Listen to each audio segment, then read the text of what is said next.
First of all good morning सभी प्यारे बच्चों को। आप सभी का स्वागत है भाई आपके अपने YouTube platform Priyanka ma'am official के ऊपर।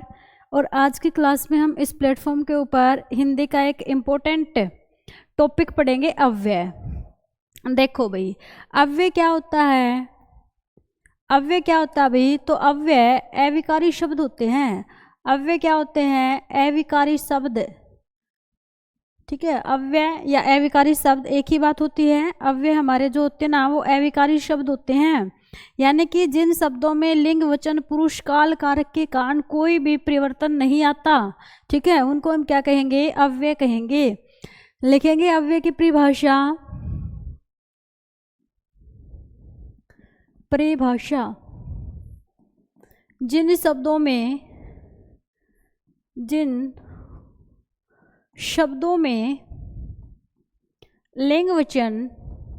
लिंग वचन पुरुष काल और कारक के कारण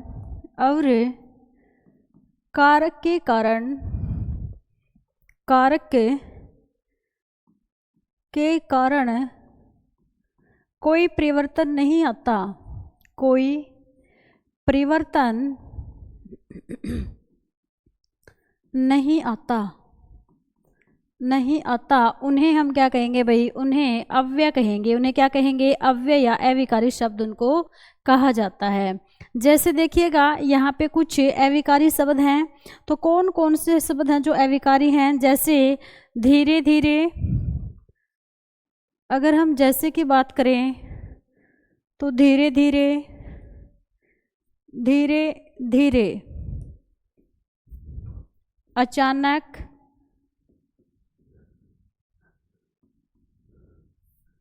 बहुत तेज,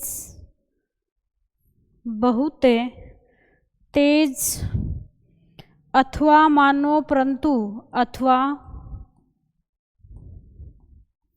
मानो परंतु या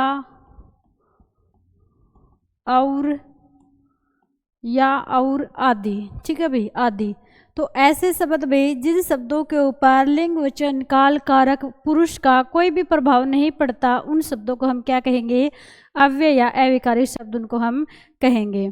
अब देखो कैसे प्रभाव नहीं पड़ता। जैसे हमने एक शब्द उठाया धीरे धीरे एक शब्द उठाया हमने, और धीरे धीरे का प्रयोग करके देखो। एक शब्द है धीरे धीरे। अगर मैं बोलूं राधा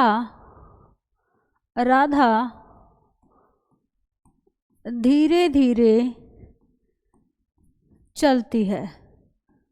राधा धीरे धीरे चलती है। ठीक है, दूसरा वाक्य जैसे राधा की सहेलियां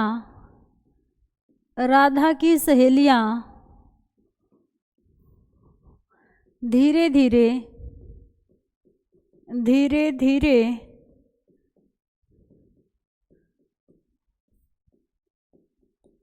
चलती हैं। ठीक है, राधा की सहेलियां धीरे धीरे चलती हैं। अब जो शब्द है ना धीरे धीरे, क्या इसके ऊपर वचन का कोई प्रभाव पड़ा है भाई? यहाँ पे देखिएगा, राधा जो है ना, राधा एक वचन है। राधा क्या है? राधा एक वचन है। और सहेलियां क्या है भाई? सहेलियां बहुवचन है। सहेलियां क्या है? बहुवचन है। तो वचन का क्या धीरे धीरे के ऊपर कोई प्रभाव पड़ा है? जी नहीं मैम, वचन के इसके ऊपर वचन का कोई भी प्रभाव नहीं पड़ा है। तो ये शब्द कैसा शब्द हुआ? ये शब्द है अविकारी शब्द या अव्यय शब्द। ठीक है, अब मैं बोलूं जैसे घोड़ा तेज दौड़ता है। घोड़ा तेज दौड़ता है। या मैं बोल दूं घोड़े तेज दौड़ते हैं। घोड़े तेज दौड़ते हैं। ठीक है, तो यहाँ पे भी तेज, एक वचन और बहुवचन का तेज के ऊपर कोई भी प्रभाव नहीं पड़ा, इसलिए ये भी क्या है, ये भी अविकारी शब्द है। लिंग चेंज करके देख लो, घोड़ी तेज दौड़ती है, यहाँ पे घोड़ा था तो घोड़ी करके देखो, घोड़ी तेज दौड़ती है, तेज दौड़ती है, घोड़ी तेज दौड़ती है। तो यहाँ पे क्या है भाई, ये पुल्लिंग था, ये क्या है पुल्लिंग है, ये क्या है स्त्रीलिंग। पुल्लिंग और स्त्रीलिंग यानी कि लिंग परिवर्तन होने पर भी तेज शब्द में कोई परिवर्तन नहीं हुआ, और अगर तेज शब्द में कोई परिवर्तन नहीं हुआ ना तो तेज क्या है भाई, तेज क्या है, अविकारी शब्द है, ठीक है ना।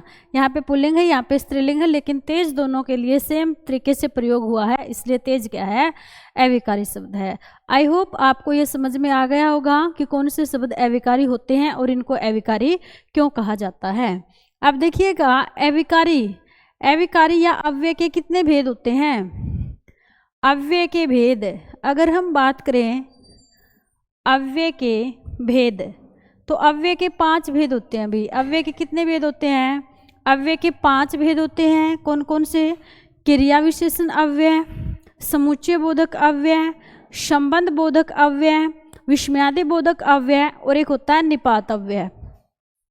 नंबर 1 आएगा क्रिया विशेषण अव्यय, क्रिया विशेषण अव्यय,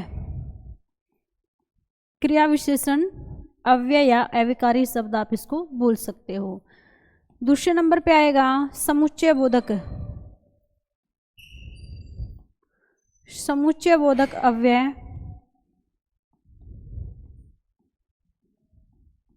अव्यय। तीसरे नंबर पे आएगा संबंध बोधक अव्यय, संबंध बोधक अव्यय। चौथे नंबर पे आएगा विस्मयादि बोधक अव्यय, विस्मयादि बोधक अव्यय। और 5वें नंबर पे आएगा भाई निपात, निपात अव्यय, निपात अव्यय। ये 5 भेद होते हैं अव्यय के, क्रिया विशेषण अव्यय, समुच्चय बोधक अव्यय, संबंध बोधक अव्यय, विस्मयादि बोधक अव्यय, और एक होता है निपात अव्यय। इन 5 को एक एक करके पढ़ते हैं, इन 5 को एक एक करके पढ़ेंगे हम। सबसे पहले बात करेंगे क्रिया विशेषण अव्यय की। क्रिया विशेषण अव्यय, क्रिया विशेषण अव्यय। क्रिया विशेषण अव्यय कौन से होते हैं भाई, तो इसके जो नाम है ना, नाम में ही अर्थ छिपा हुआ है। विशेषण का अर्थ होता है विशेषता बताने वाला। विशेषण क्या बताता है भाई, विशेषता, विशेषता बताने वाला, ठीक है, विशेषता बताने वाला होता है विशेषण। किसकी विशेषता बताई जाएगी, क्रिया की विशेषता, क्रिया की विशेषता, ठीक है। तो पूरी परिभाषा क्या बनेगी भाई, ऐसे अविकारी शब्द हैं जो क्रिया की विशेषता बताते हैं। ऐसे अविकारी शब्द, ऐसे अविकारी शब्द, शब्द जो क्रिया की विशेषता बताते हैं, क्रिया की विशेषता बताते हैं, क्रिया की विशेषता बताते हैं, बताते हैं, उनको क्या कहेंगे, उनको क्रिया विशेषण अव्यय या अविकारी शब्द कहेंगे। क्रिया विशेषण अव्यय कितने प्रकार के होते हैं भाई, तो ध्यान रखिएगा, क्रिया विशेषण जो अव्यय होते हैं ना वो 4 प्रकार के होते हैं। क्रिया विशेषण अव्यय कितने प्रकार के होते हैं, तो ध्यान रखिएगा, क्रिया विशेषण अव्यय 4 प्रकार के होते हैं। कितने प्रकार के होते हैं भाई, 4 प्रकार के। कौन कौन से वो 4 प्रकार, एक आएगा स्थानवाचक क्रिया विशेषण, स्थानवाचक क्रिया विशेषण। एक आएगा कालवाचक क्रिया विशेषण, कालवाचक क्रिया विशेषण। एक आएगा रीतिवाचक क्रिया विशेषण, रीतिवाचक क्रिया विशेषण। और एक आएगा परिमाणवाचक क्रिया विशेषण, परिमाणवाचक क्रिया विशेषण। ये 4 प्रकार के क्रिया विशेषण होते हैं भाई। अब देखो स्थान का पता, अगर हमें क्रिया के स्थान का पता लगाना है, ठीक है, ऐसे अविकारी शब्द जो क्रिया के स्थान का बोध करवाते हैं उनको स्थानवाचक क्रिया विशेषण कहेंगे। ऐसे अविकारी शब्द जो क्रिया के होने के समय का बोध करवाते हैं उनको कालवाचक क्रिया विशेषण कहेंगे। ऐसे अविकारी शब्द जो क्रिया की रीति का बोध करवाते हैं, यानी कि क्रिया कैसे हुई है, उसको हम रीतिवाचक क्रिया विशेषण कहेंगे। और ऐसे अव्यय या अविकारी शब्द जो क्रिया के नाप तोल का बोध करवाते हैं, परिमाण का बोध करवाते हैं, उनको हमें परिमाणवाचक क्रिया विशेषण कहते हैं। अब देखो जो स्थानवाचक क्रिया विशेषण होते हैं ना, उनका पता लगाने के लिए कहाँ शब्द का प्रयोग किया जाता है। ठीक है, स्थान का पता लगाएंगे तो कहाँ का प्रयोग करेंगे। काल का पता लगाना होगा तो कब का प्रयोग किया जाएगा, कब से पता चल जाएगा।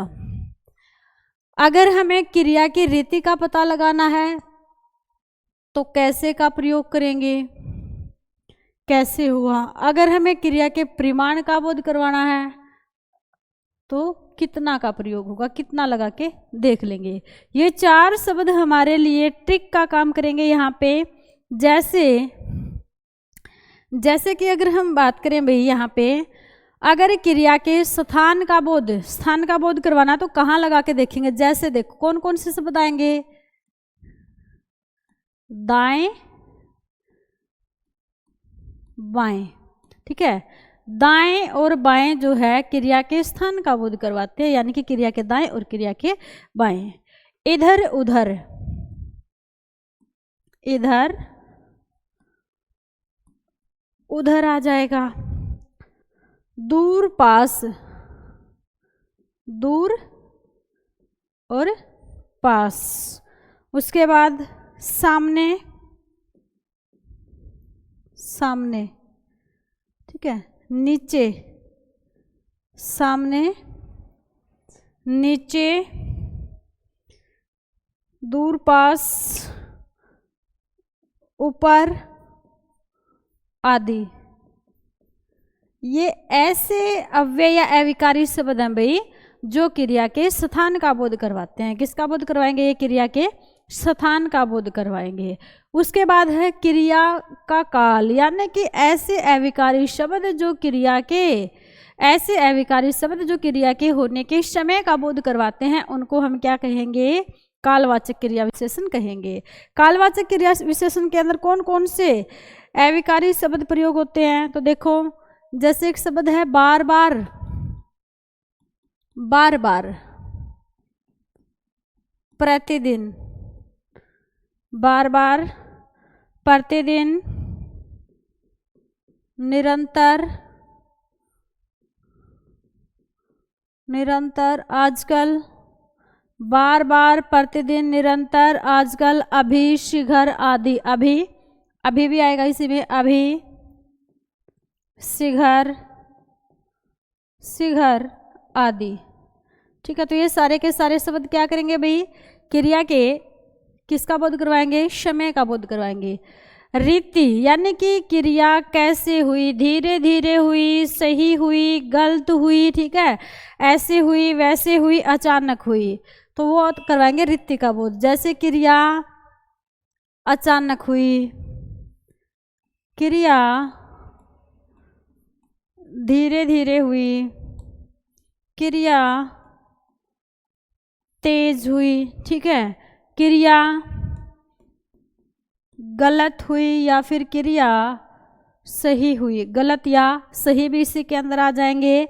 तो ये क्या है भाई, सारे के सारे शब्द क्रिया की रीति का बोध करवाते हैं।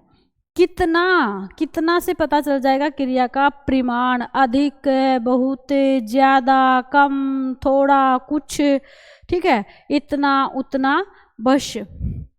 देखो इसके अंदर क्या क्या आएगा, अधिक,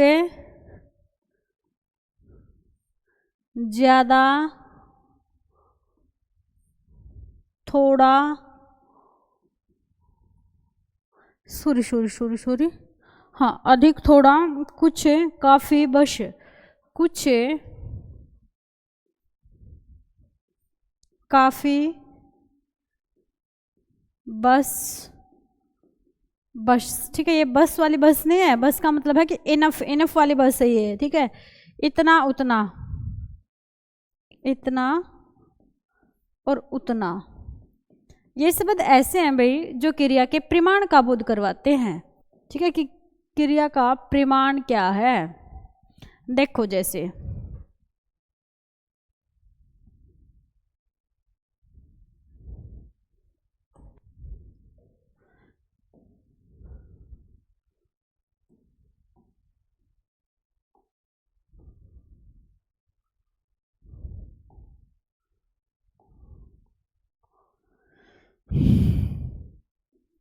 देखो भाई, दाएं बाएं, दाएं बाएं। अब मैं अगर बोलूं आपको रोहन का घर मेरे घर के दाईं ओर है, ठीक है, मेरे घर के दाईं ओर है, तो ये क्या बताएगा, स्थान बताएगा, ठीक है। अगर मैं बोलूं दिल्ली, दिल्ली दूर है, दिल्ली दूर है, ठीक है, तो वो क्या होगा भाई, वो क्या होगा, दूर। दूर पास भी किसका बोध करवाता है, स्थान का बोध करवाता है। मेरा घर मंदिर के सामने है, मेरा घर मंदिर के सामने है, तो सामने, नीचे, ठीक है, या दिल्ली दूर है, दिल्ली दूर है, दूर है, दिल्ली कहाँ है भाई, दिल्ली दूर है, ठीक है। मेरा घर मंदिर के सामने है, मेरा घर कहाँ है, मंदिर के सामने है, तो ऐसे आपको पता चल जाएगा। अचानक बारिश होने लगी, अचानक वर्षा होने लगी। वर्षा कैसे होने लगी भाई, वर्षा कैसे होने लगी, कैसे होने लगी, तो अचानक होने लगी। कैसे से पता चल गया कि कैसे होने लगी, अचानक होने लगी, और कैसे हमें क्रिया की रीति का बोध करवाता है। उसके बाद देखो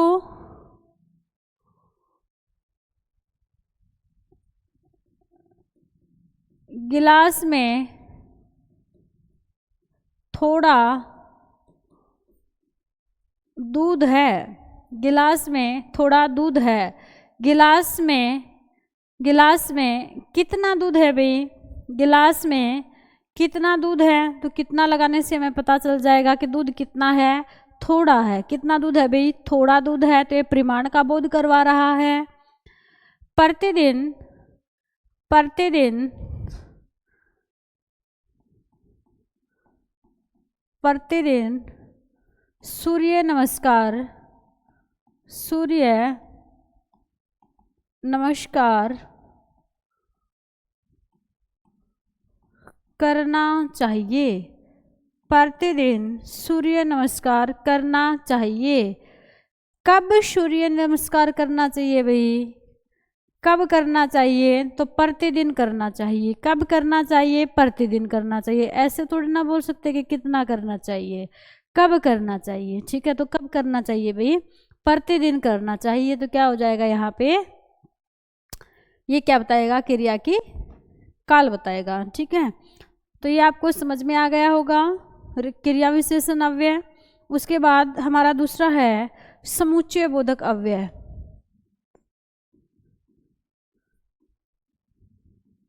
समुच्चय बोधक अव्यय, समुच्चय बोधक अव्यय। समुच्चय बोधक अव्यय कौन सा होता है भाई, तो ऐसे अविकारी शब्द, ऐसे अविकारी शब्द जो दो वाक्यों या उपवाक्यों को आपस में जोड़ने का कार्य करते हैं, ऐसे लिखेंगे, ऐसे अव्यय शब्द जो दो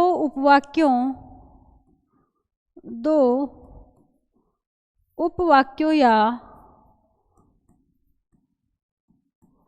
वाक्यों को, दो उपवाक्यों या वाक्यों को आपस में जोड़ते हैं, उनको हम समुच्चय बोधक अव्यय शब्द कहते हैं।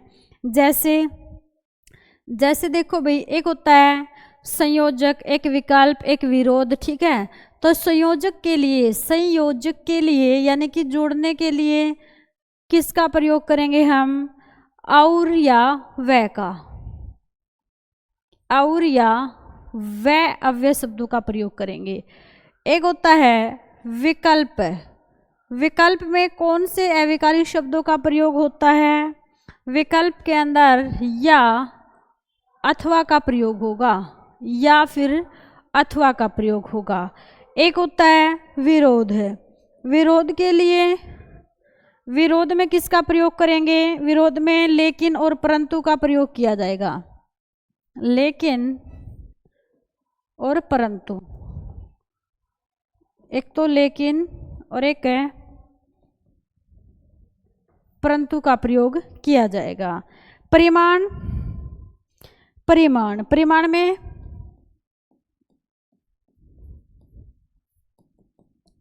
इसलिए और ताकि, और ताकि का प्रयोग किया जाएगा। व्याधिकरण में एक होता है व्याधिकरण। तो व्याधिकरण में किसका प्रयोग होगा? कौन से शब्दों का? क्योंकि, यदि, फिर भी,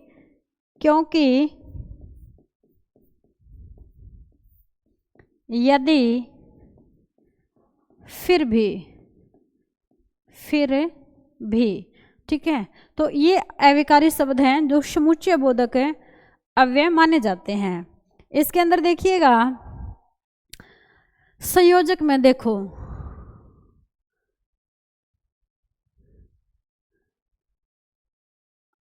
राधा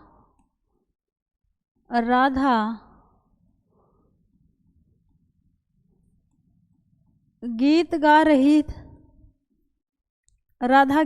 रही है, और रेशमा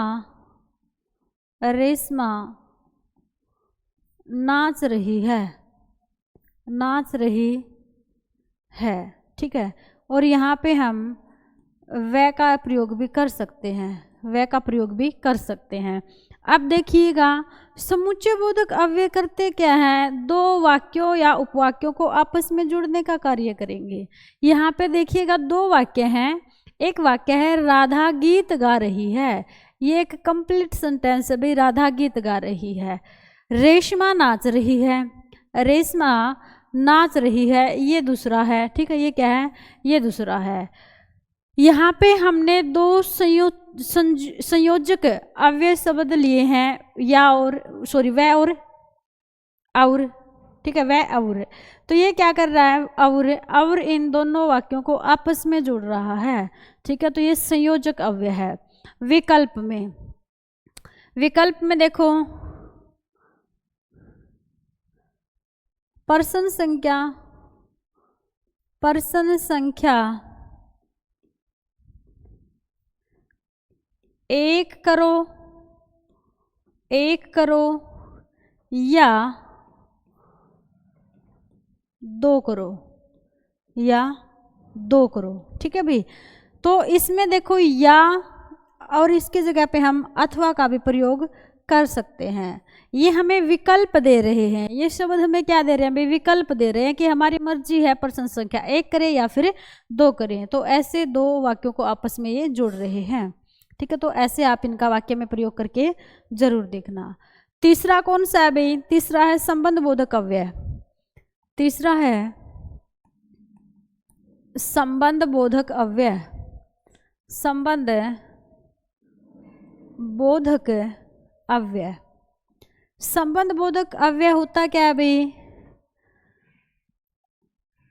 ऐसे अव्यय या अव्ययकारी शब्द, ऐसे अव्यय या अविकारी शब्द, अव्यय या अविकारी शब्द जो वाक्य में प्रयुक्त, जो वाक्य में प्रयुक्त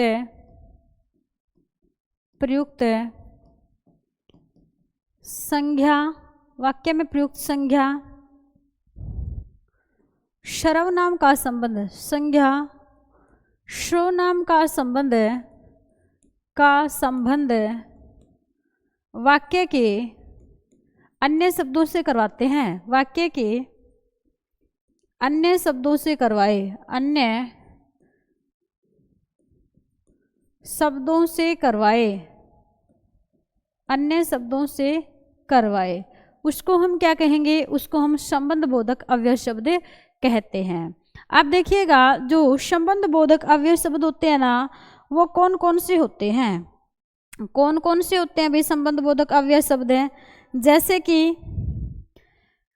एक होता है काल, एक होगा काल बताने वाले। काल बताने वाले कौन से होते हैं? पहले या फिर बाद में, पहले या बाद में। एक होते हैं स्थान बताने वाले, स्थान का बोध करवाने वाले। स्थान का कैसे? ऊपर नीचे। एक होते हैं दिशा सूचक, दिशा सूचक, दिशा बताने वाले, दाएं बाएं, दाएं और बाएं। उसके बाद एक होते हैं संरचना वाले, संरचना, संरचना बोले तो साथ और अलग, साथ और अलग जो शब्द हैं ये संरचना से संबंध बताएंगे। उसके बाद एक होता है विरोध, विरोध, विरोध में आ जाएंगे प्रतिकूल, प्रतिकूल या फिर विपरीत, प्रतिकूल या विपरीत आ जाएंगे इसके अंदर। ठीक है, इनको बोलते हैं संबंध बोधक अव्यय। जैसे मैं बोलूं मेरे घर से, मेरे घर से ठीक पहले, ठीक पहले मंदिर आता है। मेरे घर से ठीक पहले मंदिर आता है। तो यहाँ पे क्या आया भाई? पहले आया है। पहले से हमें पता चल गया कि ये जो पहले है ना, इसके वजह से मेरे घर का संबंध बताया जा रहा है। किसके साथ है? मंदिर के साथ, कि मेरे घर से ठीक पहले क्या है भाई? मंदिर है। ठीक है, तो ऐसे आप इसको और भी एग्जाम्पल बुक से देख लेना। उसके बाद देखिएगा एक होता है विस्मयादि बोधक अव्यय। 4th नंबर पे आएगा विस्मयादि बोधक अव्यय।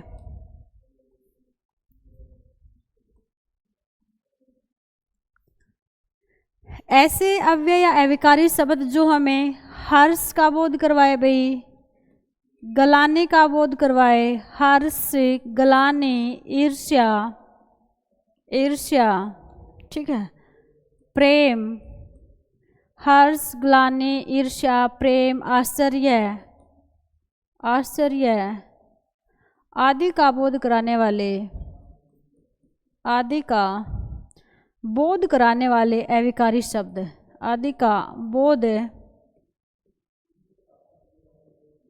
बोध कराने वाले अव्यय शब्द,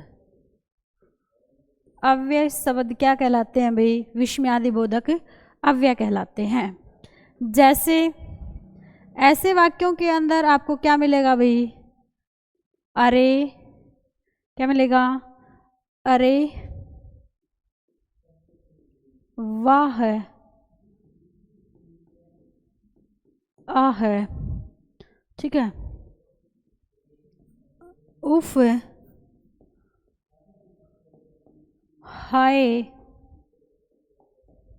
ये कुछ शब्द हैं भाई जो विस्मयादि बोधक अव्यय हैं। सावधान भी आएगा इसी में, सावधान, सावधान, ठीक है। आप देखिएगा, एग्जाम्पल देखो, वाह है, कितना सुंदर, कितना सुंदर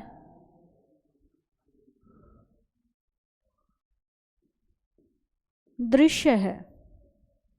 वाह कितना सुंदर दृश्य है, तो इसके अंदर हमें वाह से पता चल जाएगा कि वाह क्या है भाई? विस्मयादि बोधक अव्यय शब्द है, इसके ऊपर कोई भी प्रभाव नहीं पड़ेगा, ठीक है।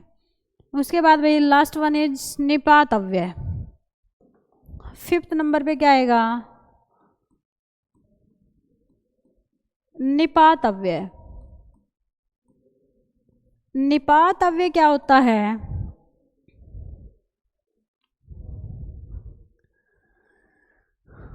देखो भाई, निपात अव्यय क्या होता है? निपात अव्यय जो वाक्यार्थ में बिल्कुल नवीन अर्थ ला दे, ऐसे अव्यय शब्द है, ऐसे अव्यय शब्द है जो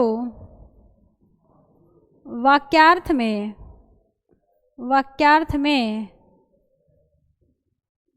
बिल्कुल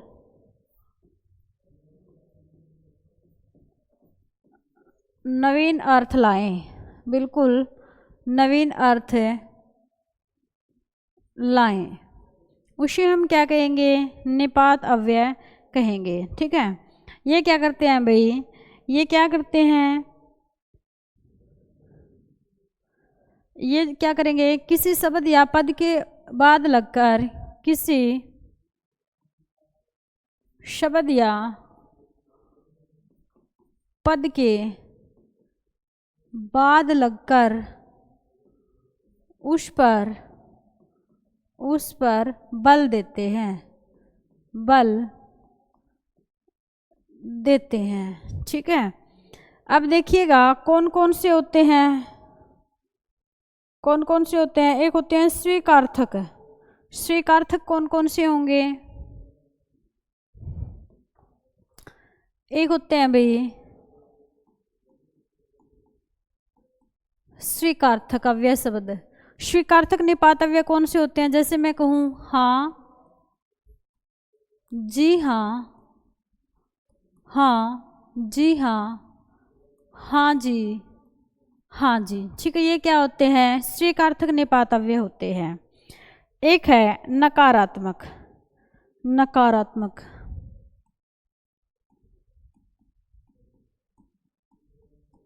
नकारात्मक होते हैं भाई नहीं, ना, ने और नहीं जी, नहीं जी, ये होते हैं नकारात्मक निपात अव्यय। तीसरे नंबर पे आएगा निषेधात्मक। निषेधात्मक में आ जाएगा मत, मत। 4th नंबर पे आएगा पर्सनवाचक। पर्सनवाचक, पर्सनवाचक होता है क्या? क्या क्या होता है भाई? पर्सनवाचक होता है, ठीक है। और नेगेटिव में न हो जाएगा। 5वें नंबर पे आएगा विस्मयार्थक।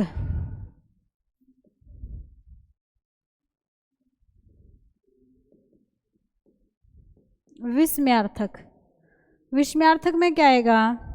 विस्मयार्थक में आएगा काश, काश और क्या, काश और क्या, क्या। ठीक है। बलदायक, बलदायक ये मोस्ट इंपॉर्टेंट है भाई। बलदायक ये वाले पेपर में पूछे जाते हैं। बलदायक, बल किससे देते हैं भाई? तो ही भी, ठीक है। तो ही भी और एक आता है इसके अंदर है तक, तो ही भी और तक इसके अंदर आ जाएगा। एक होता है भाई तुलनार्थक, तुलनार्थक, तुलनार्थक में कौन सा निपात अव्यय शब्द है? तो तुलनार्थक में सा आ जाएगा, सा। एक है अवधारणा, अवधारणार्थक, अवधारणार्थक, अवधारणार्थक की अगर हम बात करें तो इसके अंदर आएगा ठीक, लगभग, करीब, तकरीबन। ठीक है, लगभग, लगभग, करीब और तकरीबन, करीब और तकरीबन। ठीक है, ये क्या है? अवधारणात्मक है। एक आएगा आदिसूचक, आदिसूचक, आदिसूचक में आ जाएगा जी शब्द। क्या आ जाएगा भाई? जी आ जाएगा। ये जो है ना, ये सारे के सारे निपात अव्यय हैं। ये सारे क्या हैं भाई? ये सारे निपात अव्यय हैं। एक बार फिर से देखो, निपात अव्यय का काम क्या होता है भाई? निपात अव्यय का काम होता है बल देना। क्या काम होगा इसका? इसका काम होता है बल देने का। बल देने का कैसे? कैसे बल देने का? जैसे मैं बोलूं, एक वाक्य से आप इसको समझिएगा। जैसे मैं बोलूं, अगर मैं कहूं मैं यह काम कर सकती हूं, मैं यह काम कर सकती हूँ, कर सकती हूँ, मैं यह काम कर सकती हूँ। ये साधारण वाक्य है भाई। ठीक है, ये बिल्कुल साधारण वाक्य है, इसमें किसी भी प्रकार का बल नहीं है। अब अगर मैं इसी के अर्थ में थोड़ा सा परिवर्तन कर दूं, मैं भी यह काम कर सकती हूँ, मैं भी यह काम कर सकती हूँ। तो इसमें देखो भाई, एक शब्द लगाने से, एक अव्यय शब्द हमने इसके अंदर प्रयोग किया भी, और भी लगाने से इसके अर्थ में क्या हो गया? परिवर्तन हो गया। अब थोड़ा सा और परिवर्तन करते हैं। मैं ही यह काम कर सकती हूँ, मैं ही यह काम कर सकती हूँ। ठीक है, तीनों में परिवर्तन, तीनों के अर्थ में परिवर्तन है। अब कैसे है वो देखते हैं। देखो भाई, अगर देखो ये वाक्य है मैं यह काम कर सकती हूँ, यानी कि मैं तो कर सकती हूँ, मेरे अलावा कोई भी करे उससे कुछ भी फर्क नहीं पड़ेगा। दूसरा है मैं भी यह काम कर सकती हूँ, मैं भी यह काम कर सकती हूँ, यानी कि मैं भी कर सकती हूँ और मेरे अलावा और भी कोई इस कार्य को कर सकता है। यानी कि आप कर रहे हो और मैं बोल रही हूँ कि मैं भी इस काम को कर सकती हूँ, यानी कि मेरे अलावा कोई और भी है जो इस काम को कर सकता है। तीसरा वाक्य है हमारा मैं ही यह काम कर सकती हूँ, मैं ही यह काम कर सकती हूँ। इसका मतलब है कि मेरे अलावा कोई और इस कार्य को नहीं कर सकता, केवल मैं ही कर सकती हूँ। ठीक है, यानी कि केवल मैं ही कर सकती हूँ, केवल मैं ही कर सकती हूँ, ये इसका भाव निकलेगा, मैं ही कर सकती हूँ। तो तीनों से क्या है भाई? तीनों के कारण अर्थ, तीनों में क्या है? अर्थ में परिवर्तन है। तो ऐसे जो निपात अव्यय है ना, निपात अव्यय वाक्य के अंदर प्रयुक्त होकर वाक्य का अर्थ ही बदल देते हैं। ठीक है, किसी शब्द के आगे पीछे या साथ में जुड़कर उसका क्या बदल देते हैं? अर्थ ही बदल देते हैं, उनको कहा जाता है निपात अव्यय। तो ये थे भाई हमारा अव्यय वाला टॉपिक जो हुआ कंप्लीट। अव्यय के 5 भेद हैं, क्रिया विशेषण, समुच्चय बोधक, संबंध बोधक, विस्मयादि बोधक और निपात अव्यय। इनके एग्जाम्पल्स आपको बुक्स के अंदर मिल जाएंगे, एक बार अच्छे से आप उनको रिवाइज कर लेना, पढ़ लेना। आज के लिए इतना ही, थैंक यू।